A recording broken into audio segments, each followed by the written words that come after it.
Welcome to another episode of the Built to Scale podcast. Email marketing has been declared dead so many times that it's become a cliche, but is it actually dead or just badly executed? To answer that question, I thought it was only right to speak with someone who has sent over 1 billion emails. Yes, 1 billion. My guest today, Ryan Healy, has been in the trenches since 2002. He's the co-founder of Upsender, an email marketing agency that has now launched its own email marketing service platform. And he's helped generate hundreds of millions of dollars for brands like Organifi and BioOptimizers. I sat down with him to ask some serious questions about the real state of email marketing. What I found is that Ryan knows exactly what separates the lists that scale from the ones that slowly die. Now, I could tell you the answers, but Ryan dropped so many golden nuggets in this conversation that I'd be doing him a massive disservice. So, if you're curious about email marketing, retention, customer value, and building a list that actually prints money, this episode is a genuine masterclass. And wherever you're listening or watching, be sure to hit that subscribe button. It really helps our community grow. All right, you hit the subscribe? Awesome. Thank you. Now, if you're sitting, relax. If you're at the gym, pick up the pace because get ready for the number one lesson after sending a billion emails. I'm your host, Shmuel Hirschberg, and this is the Built to Scale podcast. So, Ryan, it's an honor to have you here on the Built to Scale podcast. Thank you so much, Shmuel. Appreciate it. Thanks for having me on. Yeah. So when exactly did you get into email marketing? I began in 2002 when I was hired by a company called Sunlight Curriculum. It's a Christian homeschooling company. And I made the jump from Merrill Lynch in the financial world over to this homeschooling company, took a pay cut, and the owner told me he would teach me marketing. And so that was really interesting to me. And I made that leap, and that's when I got my start. Okay. Wow. Very cool. So what were you doing at Merrill Lynch? And I was doing 401k work there. I was a payroll processor initially, and then I got promoted up into client services. So I actually worked with plan administrators at large companies like FedEx and Dolby Laboratories. And so when they needed reports or information about people who contributed to their 401k, I wrote code to pull these crazy reports from their archaic software. Gotcha. Basically helped resolve problems with their people. So. Okay. Were you able to take any skills that you learned from that game into the email marketing or digital marketing space? Maybe if only like the client knowing how to work with people and solve problems and the importance of data, things like that. I don't think I directly learned any kind of marketing stuff at Merrill Lynch, really. Mm-hmm. So it was definitely a lateral move. It was a big jump to go from a not very creative mechanical role to a more creative marketing advertising role.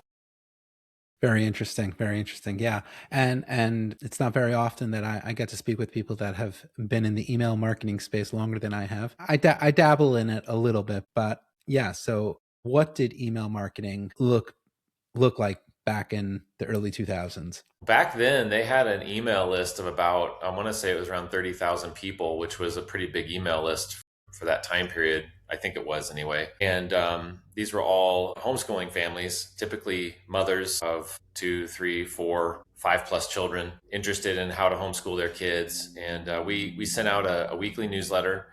And then I was also in charge of coming up with promotions inside the company and putting those together and sending them to the email list. So they actually used my name. So it was my name on the newsletter. And it was kind of funny because I was a very young guy and I didn't have any kids yet.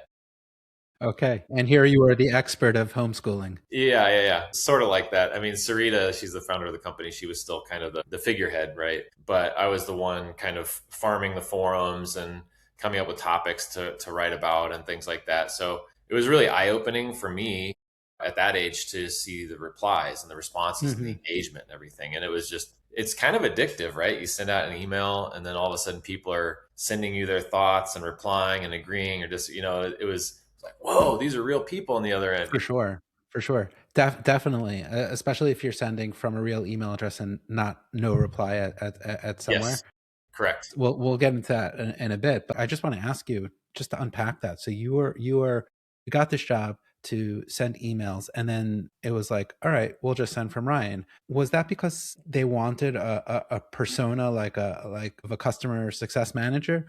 Or was it just so early in the day that people didn't really think about like how to send emails out with a from name and a from sender email address? I mean, I think it came from the company, like Sunlight, but inside the email, I was signing the part that I had written. I would sign. I mean, Okay. really. So the co-owners, their husband, wife, and John was doing all the marketing. So he really brought me in to replace himself because he was just doing everything and was swamped and buried and needed space. So I ended up, in addition to the email list, doing other marketing stuff, product descriptions and catalog copy and things like that. One of the reasons they used my name is they wanted to John not to be the touch point all the time, whereas I could like go to the forums and reply to people, and so really it was about getting him out of the business, Okay. the baton. Okay.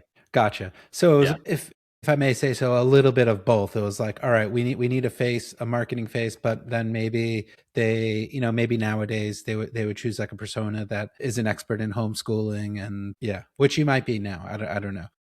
Yeah, I mean, we've homeschooled our kids, but my wife is probably more the expert than me. Okay. Okay, cool. And in terms of automation, did automation exist back then? I mean, it did, but honestly, I think it was pretty rudimentary. I don't have a strong memory of spending much time on journeys or automations or anything like that back then. I don't even remember Yeah. the software they were using. It was some, local software that you installed on a server or something. So yeah, it was pretty different. Yeah. Yeah. So it was like a local software setup. It wasn't a SaaS or anything like that. Right, right, right. Yeah. Man. Very few SaaSes That back then. Yeah, yeah. This is going back a while. So over your journey, over the past 20 plus years, you sent over a billion emails. So like at what point did you realize that email wasn't just a channel, but a serious revenue engine? But probably, I mean, I knew it was at Sunlight, but I was an employee and I wasn't really thinking about it from that angle. And then later in 2005, I left and became a freelance copywriter. And so my focus in my mind was really on long form copy. How do I get front end conversions, and how do I convert people? And so I still wrote emails, but it was usually as part of a package. So they would hire me to write the sales letter, but then I would also write some emails to promote the sales letter for them to send to their email list, right? So it was like an add-on. And then later, I just happened to fall into list management again. I want to say this is around 2015, 2016, and some of those lists produced incredible amounts of money. It was wild, and then you began to see like, wow, this is. And then you would also see like on the front end, they're really just breaking even, and they're making all the money in the back end. So I think somewhere around 10, 11 years ago, it was like, wow, this is really where the money's at in these types of businesses. Obviously different business types. The original business that I worked in, email was not their primary revenue driver. It was the catalog. They had an annual catalog that they printed and mailed out to over 100,000 people. So, Print catalog. yeah, print catalog. So, the major revenue driver in their business was not email. Email was like this add on, right? You know, Okay. and obviously today it's probably, I'm not in that business, but it's probably very different today, the way things have gone. But yeah. Okay. So and then when you came back, so you kind of left the email world, I guess, like in the early 2000s, but then you came back into it. I Yep. want to say maybe 15 years ago. My math could be off. But when you came back, did you notice like a difference in terms of the technology, in terms of the platform? Oh yeah, 100%. I was one of the early users of Maripost, like when it was brand new. And one of my clients decided to go with them and said, "Hey, I want you to manage the email list." I'm like, "Great. How do I do that?" Huh. Okay. He's like, "I don't know. This is a new company. Figure it out." Okay. Yes. Yeah. So let's talk about that. So what did you figure out? What did you learn, like in terms of like, mistakes to help you get better? And what was the success? Yeah, I mean, it was back then, like trying to figure out Maripost coming from like an Aweber or something. It was so different because the email copy is like it stands alone, and you can attach the same email copy to any campaign. So it like separates emails from campaigns. So that was, Okay. yes, that was kind of an innovation back then. People who've worked with it a long time, it probably feels normal now, but yeah, so figuring that out and then figuring out what offers work, and then deliverability problems, which were probably a lot easier to deal with back then. But if we started to have a deliverability problem, it was like shrink the segment down, for a few days and mail a really tight segment and then open it back up again and hope that your emails go through. It was, I feel like there were fewer diagnostic tools. You were really just using, email segmentation, which is still a big part of it today. It's all about sending to your most engaged people and having them open and click and reply. And if that's not happening, Gmail and Yahoo and things like that, they start to lower your reputation, your sender reputation, and you start going to places you don't want to go. Yeah. Would you say that's like the biggest mistake in terms of what people don't understand about email marketing is segmentation? 100%. Yeah, 100%. It's a big thing. Like sometimes I get leads from people, and or a lead that comes in and they say, "Well, I've got a list of 1 million people," and I'm like, "No, you don't." Yeah, they want to make it sound like there's this huge opportunity, and you go, "Well, tell me more about these 1 million people. How did you get this list? Where do these names come from?" Well, I had this offer back in 2019, and it just crushed, and I kept all the names. Like, so what are you telling me? When was the last time you emailed these people? Oh, last time was maybe 2021 or something. Like, okay, yeah, it's worthless. It's nothing. You Hmm. can't email those people. You just can't anymore. I mean, maybe in the early 2000s you could take a big list and throw it into some software and start mailing it out, and you'd be fine. Okay. Not today. Not today. Is there any way in terms of like trying to re-engage that kind of a list? Like in terms of, let's say, no, a straight up no. If you hadn't mailed that data since 2021, straight up no. There's nothing you can do. Not even putting them, let's say, onto your, because we spoke about in terms of segmentation, in terms of really emailing your most relevant and your most engaged segments, right? But then in terms of just, I don't know, let's say maybe you pick a low percentage, 5%, 10%, 20%, whatever percent you want to go with, and probably your list size matters here, but kind of inserting those old names, injecting them into your old list to try to re-engage them. Is that something that you can do, or is that still a no? Well, so I think you're assuming that there's another existing list that's active, right?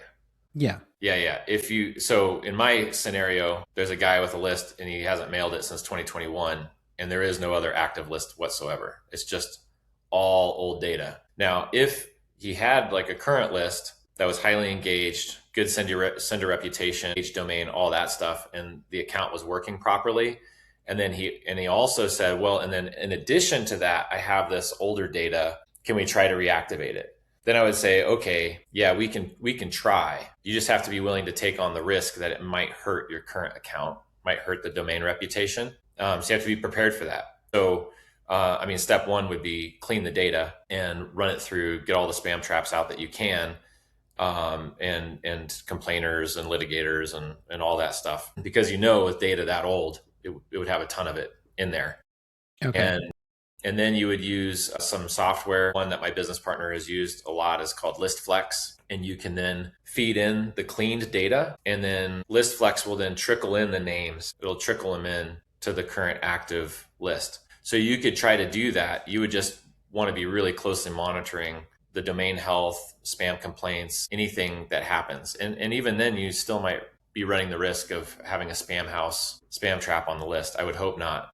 And also another little important detail, spam trap doesn't do Gmail. So when you mail Gmail only names, you don't have to worry about spam house spam traps. Okay. They only do Yahoo and other companies. So So does that mean like a Gmail would be an easier yes. route? So that would be another trick, is to clean the list, but only do Gmail accounts. Don't do anything else, because that's where all the highest risk is in all the non Gmail domains. Okay, that's interesting. And Yeah. Gmail, I would venture to say that is probably around 50% of someone's list, Yes. especially if it's updated or kind of updated list. Right. Yeah. Usually it's around 50%, give or take. Sometimes you can see it go over 60%. Sometimes with some weird lists, it'll be like 40%. But Yahoo is typically around 20 to 30, maybe. And then Yeah, everything else is a mix. So, yeah. And we've seen Gmail and Yahoo crack down on bulk senders recently, requiring like authentication and stricter spam thresholds. So are we entering a new era where only real marketers can survive?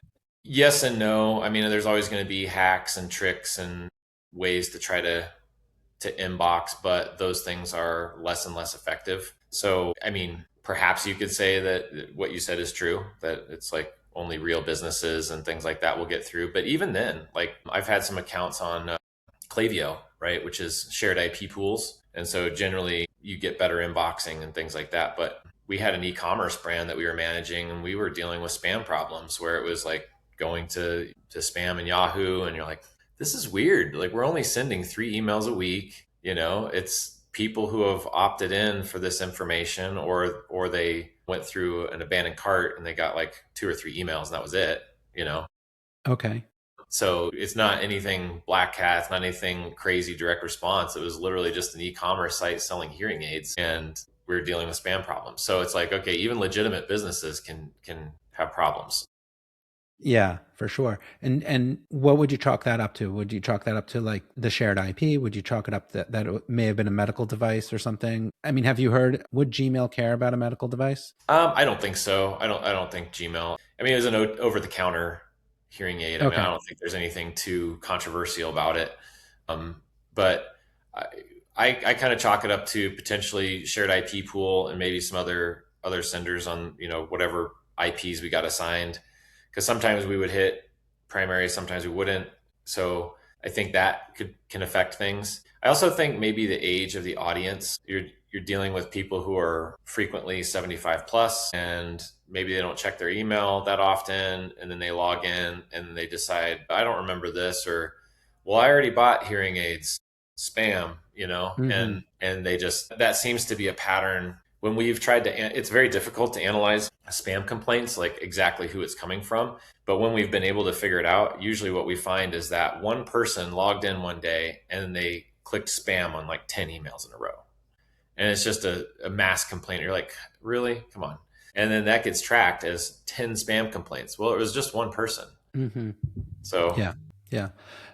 Yeah. So in terms of shared IPs versus having a dedicated IP, would you always opt for a client or anyone in the email game who's listening to this podcast to go for their own dedicated IP? I think it's personal decision, and kind of depends on a few factors. So if you're, let's say you've got a brand new sending domain, and let's say you're wanting to be aggressive with your email copy, it probably makes more sense to get onto a shared IP pool in the beginning, unless you just really want to go through that warm up process of warming up your domain and your IP at the same time, very low sending volume, ramping up a little bit a day at a time and hoping nobody complains, right? Because that's kind of the process that you have to go through. So certain industries, it's actually better to have a shared IP pool. But if you are running a pretty clean business and you have a lot of buyers coming in, and you want to protect your sender reputation, then dedicated, I think, is the way to go, because then your account is not going to be affected by other people who are sending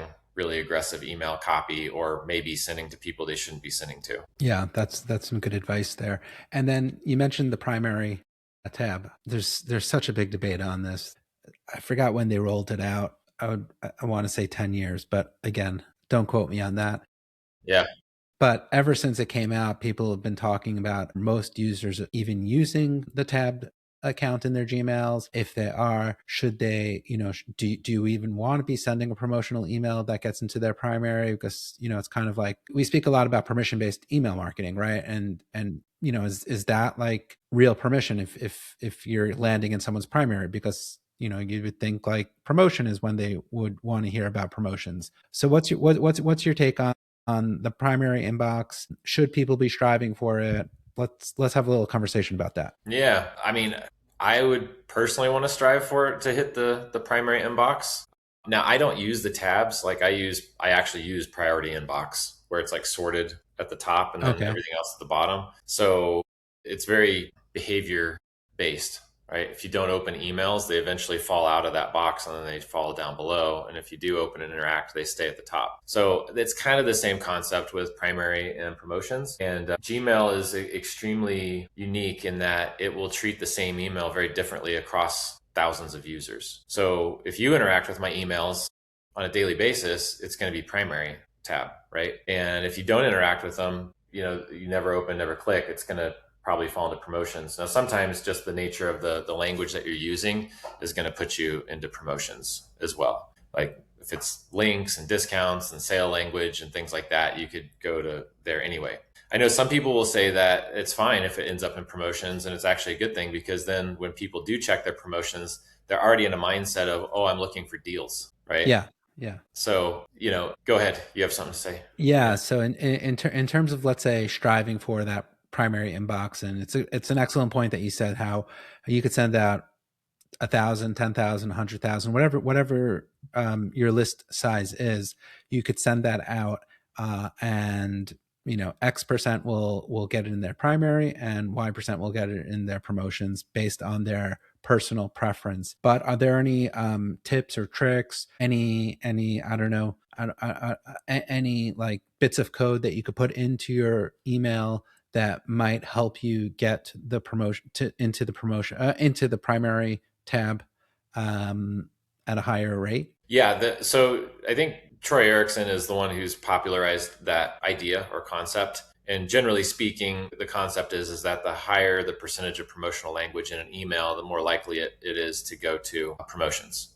But if you can reduce that ratio of promotional language to, let's call it educational language or neutral language, it's less likely to go to promotions, more likely to go to your inbox. So yes, Troy actually has a company, emaildeliverability.com, where he sells that concept, and they will write some copy for you or write some code, and then that gets put onto your emails. It works really well for companies that already have a really healthy email list. Okay. So I know that sounds counterintuitive, like, well, wouldn't it work for everything? But if an account already has a spam problem, low IP reputation, let's say less than medium IP reputation and less than medium domain reputation, and you try to insert a code like that to get into primary, it's not going to work that well. But if you already have something, let's say you have a high domain reputation and a high IP reputation, and then you use Troy's service and you put that code on there, it will work pretty well.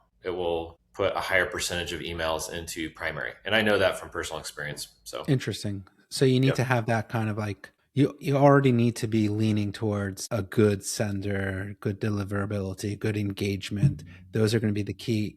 Those are going to be like the most important metrics, and then that's kind of like the cherry on top. Yeah, 100%. Yeah, it's like the cherry on top. It'll give you, at least in one account where it worked, like some accounts it didn't work because they had other problems with the account. But with one of our really healthy accounts, when we tested it there, it ended up adding 5% open rate. Not a 5% increase, adding raw 5%. Okay. So you went So from 20, you're saying you went from 20 to 25. exactly. Like that wasn't the number, but yes, exactly. A Okay. full 5 percentage Gotcha. points. Gotcha. Cool. And what about in terms of filtering with AI nowadays? Is it getting harder? Is AI playing out in the Gmails of the world? I don't know. I don't know if AI is having an effect there. I mean, I'm sure they're using AI all the time and they're filtering, Hmm. and how that. But I don't know that I've seen anything specific where I could say, oh, that's absolutely a new AI feature that's affecting us. Yeah. Or if it detects, I wonder if it detects that, if an email is written by AI as opposed to a human, if it treats that differently. Oh, I see. I don't think it's at that point yet. I'm not sure if it will get there. Maybe it will.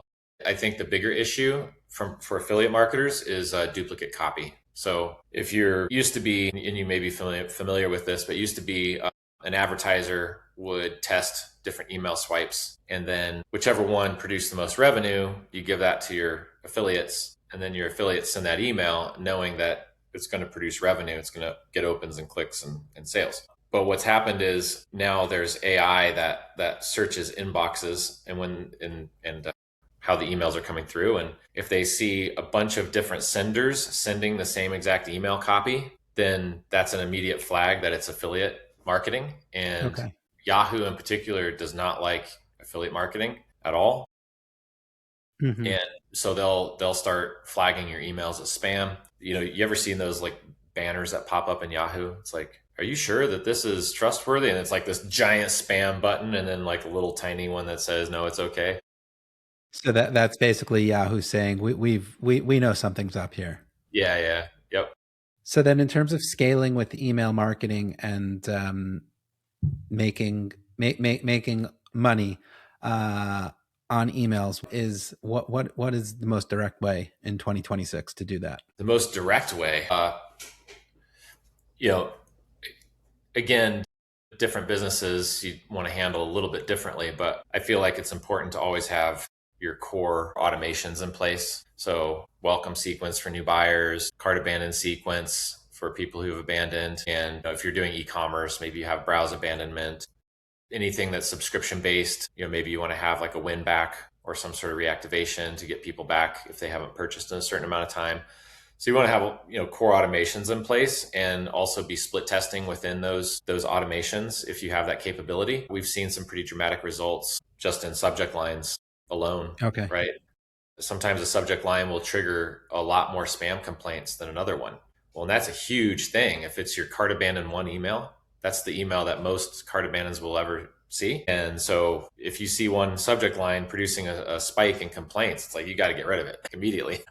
Definitely. Yeah. And are you grading these split tests based on, let's say, open rates, click-through rates? Obviously, open rates is we're not sure about nowadays. So open rates, click-through rates, or are you just going straight to conversion rates? Like what's actually getting the most conversions and average order value in? Yeah, we tend to look at revenue more than other metrics. Open rate, it can be misleading a little bit these days. Click rate, less so. Usually the email with the highest open rate, highest click rate is going to produce the most revenue. Usually.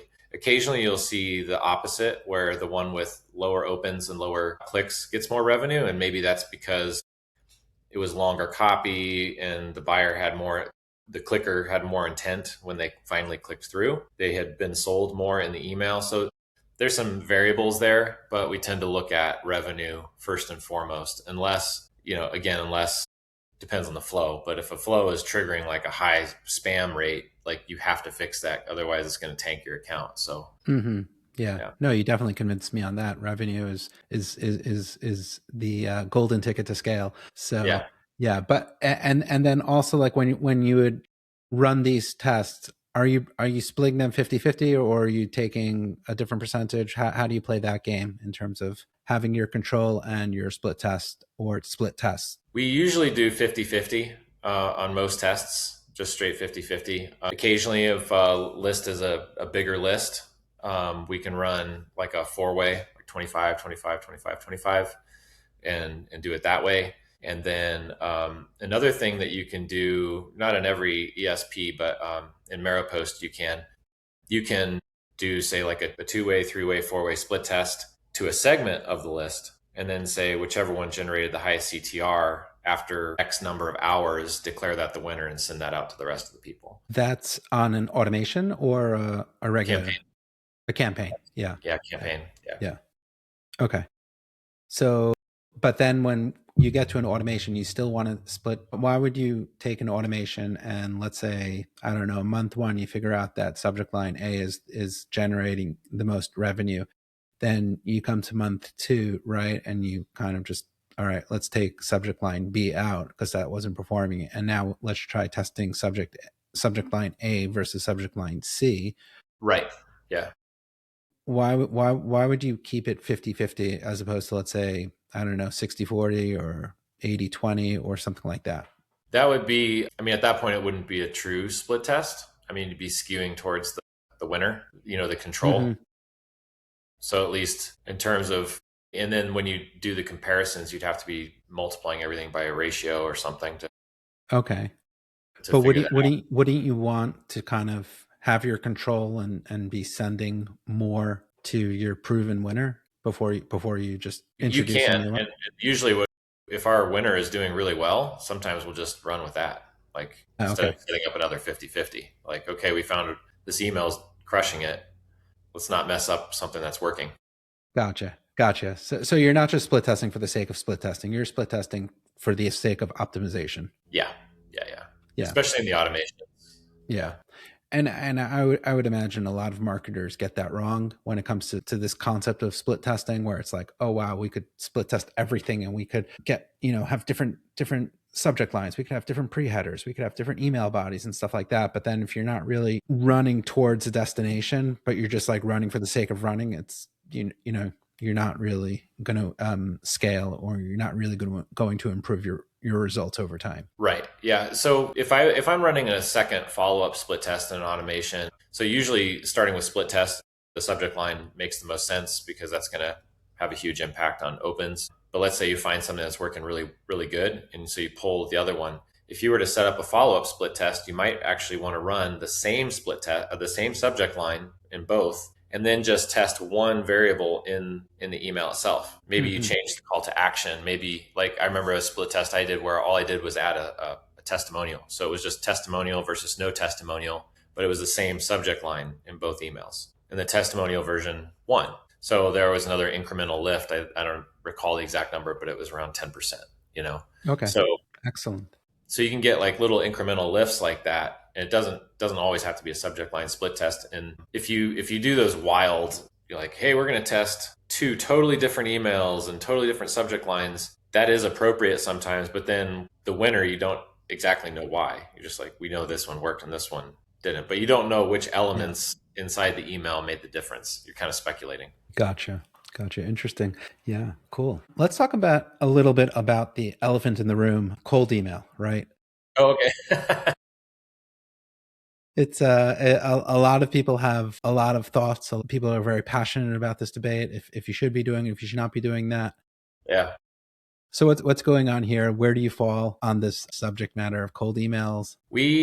So as an agency, we've never gotten involved in cold email. We've had some people who've come to us and they think that we do cold email for some reason. And we're like, no, we don't, that we can refer you to a company or something, give you some names. But there's the utilitarian viewpoint. Like, if it works, it works, right? If it backs out and you're making revenue, then great. And if you're not, then it doesn't work. But also being a recipient of a lot of cold email, it gets super annoying. Like, oh my gosh. I mean, I get at least probably 3 to 5 a day from these cold email people. And it's just like delete, delete, delete, delete. It's like, I don't want this Hmm. cluttering up my inbox. I never so there's the business side of it where you can look at it and say, well, if it works, yeah. But then on the other side of it, it's like, man, it's super annoying, especially if you have an email. If you just have like a first name and a domain email address, like mine is ryan@upsender.com, that's an easy one to figure out. And they've figured it out. And now I get tons of cold email.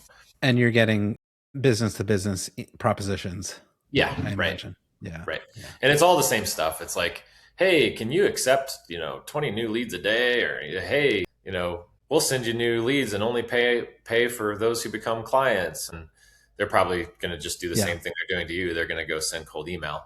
And then I'm getting a lot more now with bookkeeping and accounting cold emails. So there's that whole niche. Okay. So they've done their research, I guess. Yeah. Okay. Yeah. How do you Uh, feel about it?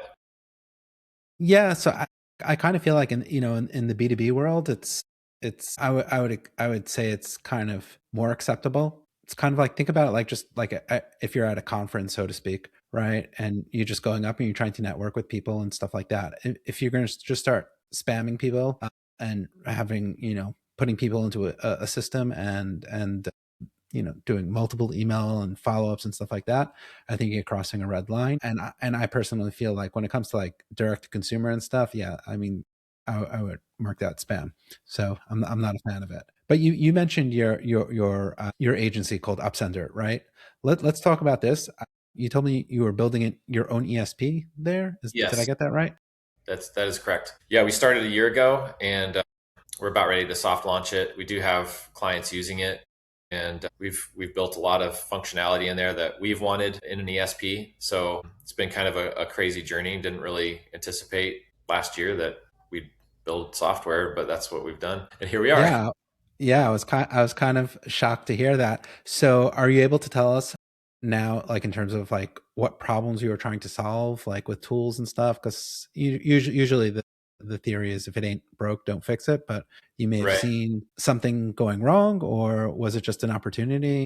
It was, I mean, the issue for us was we wanted to take on, well, the traditional ESPs. Once they get big enough, they want to, and this, who knows, this may happen to us, but I hope it happens to us. They get big enough and then they don't want to accept affiliate marketers anymore, right?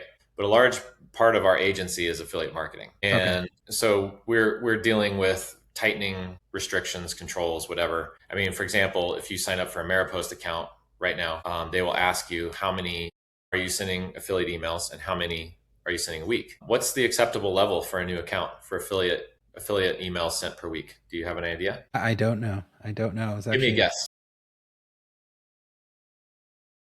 Well, I know Maripost traditionally has been more lenient in the affiliate They marketing game, have, yeah. but it sounds like they're tightening up their screws a little bit, for better or for worse. I don't know. I would say they probably right now want to see two in-house emails for every one affiliate email that goes out. It's a good guess. Right now, if you answer more than one affiliate email per week, you can't proceed. Okay. So even if you're mailing twice a day, that's 1 out of 14 emails. If you were mailing once a day, 1 out of 7. So one Hmm. out of seven can be an affiliate email. Now, I'm not sure what they're doing on the enforcement side, on the back end of that, because there are a lot of accounts that have been with them for 10 plus years and they're still doing affiliate marketing. So I just know if you're trying to set up a new account, that's what you're gonna Okay. face. So in terms of you don't know in terms of enforcement, but in terms of compliance, that's what they're putting down. Yes, yeah, that's what they're putting in writing on the front end. So we were trying to solve a problem for us, which is being able to continue having clients who send out affiliate emails, right? And so classic use case, and I'll just describe it here, is somebody who has a front end offer that's doing really well. They're bringing in 50 to 100 new buyers a day, for example. Maybe the offer's on ClickBank, maybe it's on Buy Goods or MaxWeb or something like that, or Digistore. And then they don't really have a back end. So they just have an offer and a funnel with upsells. And then after that, now they've got this buyer. What do you sell them if you don't have any back end products to sell? Well, you sell affiliate products. And so that's the business model, is you have buyers and then you start promoting affiliate products that are related to the product that they just bought. So we were trying to solve the problem of being able to do that for clients who are still using that business model. Okay. And while we were doing that, we decided to start building other things. For example, we have like health indicators next to every single email that's sent out, and green, yellow, red, based on thresholds for open rates, click rates, spam complaints, right? So you can see the health of like every email you've sent easily, just right there. And if there's a problem one, you can like drill into it easily and see that it's a problem. So that's just one of the things that we've done. And yeah, so we just continue to build features. Like we are building, have built. It's not fully deployed yet, but an AI feature that will write individual custom emails to individual users, mail those users, and then when they reply, it's trained on everything in your business. So then it can answer, it can reply back, and it can be used as essentially a sales agent inside your ESP. And then you can also have rules where if a certain thing is said or asked, it'll kick to a real person. Hmm. And then the other feature that originally we were thinking like, hey, how can we use AI to reactivate email lists? So that's where this idea really came from. And so once it's deployed, you can take old data, trickle it in, and now they're getting literally a one-for-one email. Like it's not duplicated to anybody else. It's just Okay. it's a personal AI written email. So that's And going to work really well for Yahoo, because we spoke about how affiliate yes, emails, people that are just copying and pasting and everyone's sending out. Okay, that's really interesting. correct. Yeah. So instead of like, let's say you were trying to do a reactivation and the subject line is question, and then the body of the copy is like, hey, I just wanted to check in and wonder what the biggest problem you currently have with email marketing. Well, I mean, that's a nice, simple, non-promotional email, but if you send that same email copy to everybody, thousands of people at a time, then it can get flagged still, right? But Yeah, if wow, it's that's very cool. but if it's completely unique, now it can't really be tagged or identified as being Hmm. bulk email, right? Yeah. So then when they reply, that's a super powerful signal to the ESP that this is an email, a valuable email, right? So replies are the best form of engagement of all. Replies are stronger than clicks, clicks are stronger than opens. So our idea is when they reply, then a conversation can be had, but then also that person can be added back to the active email segment, right? So we'll see how that works, but that's something that is close to deployment right now. Very cool. Kudos on that launch. And what about in terms of sending from, you have a single email campaign in terms of where it's sending from? Are you working on anything or deploying anything that would allow a sender to send from multiple email addresses or multiple sender from names, whether it's from the same IP or from a different IP or different sender name, different domain? Yeah, right now we have it set up to where you can actually create subdomains for your domain essentially on the fly, so it can change anytime. And then the way it is also set up is it's like a catch-all, so you could put Shmuel at but you could also change Shmuel to assistant, and it would just still work just fine. So there's like you can change the first part to anything you want, and you can also change the subdomain on the sending domain to anything you want. Very cool. Very Yeah, cool. yeah. Yeah. Cool. So how many clients have you worked with, like with Upsender? With Upsender, it's probably around 70 to 80 clients is Okay. if I had to ballpark over the last 3.5 years. Very Um, cool. they're not all still clients, but some of them have been with us from the very beginning and are still with us. And is there anything that separates the brands from that are scaling versus the brands that plateau or fizzle out in the Yeah, email marketing game? definitely. So come on, this podcast is about scaling. So what are the people who are scaling? What do you see across all different, niches and stuff? Like what are Well, the winners doing I mean, number one, they all besides work? besides working with us, I mean, come on. No, the ones that thrive and really do well, they have a massive focus on front end acquisition, and they're running paid ads. They're actively engaged with affiliates, right? If they have an affiliate program, they Hmm. actually have an affiliate manager who's staying in regular contact. They have more than one product, so usually they'll have one or two products that work well on the front end, and then they have, let's say, 3 to 5 products on the back end that are complementary products that can be cross-sold, upsold, whatever, right? And so then when you're managing the list, for us, it's awesome because now we can send what we call internal offers. So external offers would be affiliate offers, internal offers would be the client's own products, right? And if you can be sending, let's say you're sending 1 email a day, so that's approximately 30 emails a month. If you can be sending 20 of those emails to internal offers,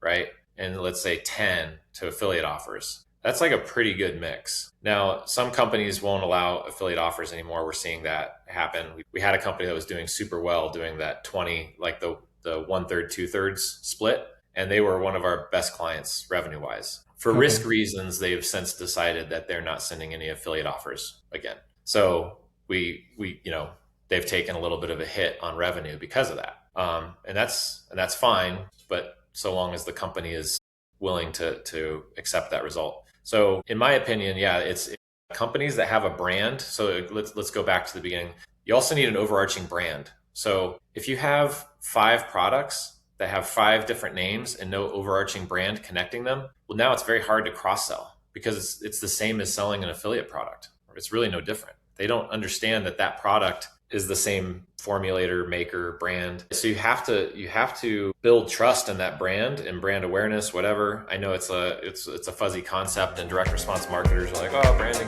doesn't matter. But from what we've seen, branding does matter a lot for the health of email lists and longevity of being able to make money from it. The brand is pretty central. So yeah, those who are scaling, they have a brand, 1 or 2 front end products, 3 to 5 back end products. They're investing in acquisition continuously. If they have an affiliate program, it's being actively managed, and they're also being somewhat aggressive on the back end and allowing us to sell, right? Okay. So if you're not mailing the list on the back end, that's a huge problem. So from day one, you should be focused on getting a healthy domain reputation, IP reputation, getting all your flows in place, and maximizing revenue on the back end. Because then when you maximize revenue on the back end, that then feeds money to the front end for more acquisition. So it becomes a virtuous cycle. As soon as you cut off the front end, the list is going to just atrophy and die Shrink. over time. Yeah. Right. So if you're mailing the same exact pool of people who subscribed 20 years ago,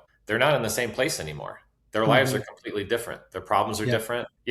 Everything changes. So Yeah. you have to have continuously new people coming onto your list in order for it to thrive. And so the ones that we see fail, they have an affiliate program, but they're not managing it well. Like nobody's managing it. They're just sending out affiliate email, like an an email to affiliates once every 3 months, or it's like it's just not being done properly, and they're not creating new assets for affiliates. They're not doing a good job, or they're not running front end traffic, or they don't have an overarching brand, or they don't have back end products, or it's like all of those things combined. It's like two or three of those things combined. And then, then their list starts to struggle. And once that happens, once the back end revenue starts falling off, that's when that pinch happens and it becomes Mm-hmm. a death spiral, so to speak. Yeah. Yeah. No, churn is real. And if, we talk about marketing funnels all the time, and, that term, obviously from a kitchen funnel, it makes a lot of sense because, you put a lot of people in, and, but then at the bottom, you don't get everyone to come out, not everyone converts and stuff. You lose people in the funnel.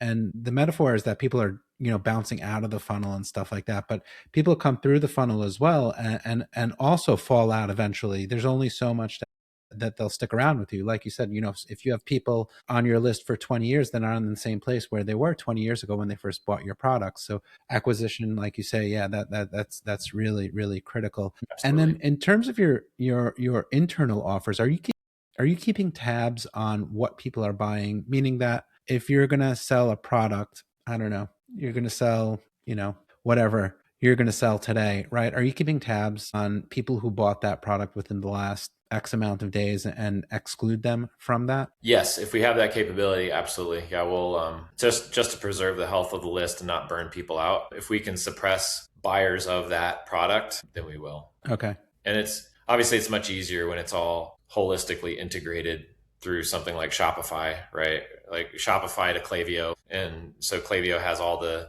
data of what people have purchased. So you can build some pretty in-depth Yeah. segments with their builder. Yeah, for sure. And a lot of the modern ESPs, email service providers, will have those plugins and stuff to connect to your backend. You can track all that information. But yeah, that makes a lot of sense to obviously exclude people that have just bought, especially if you're coming out with a sale offer.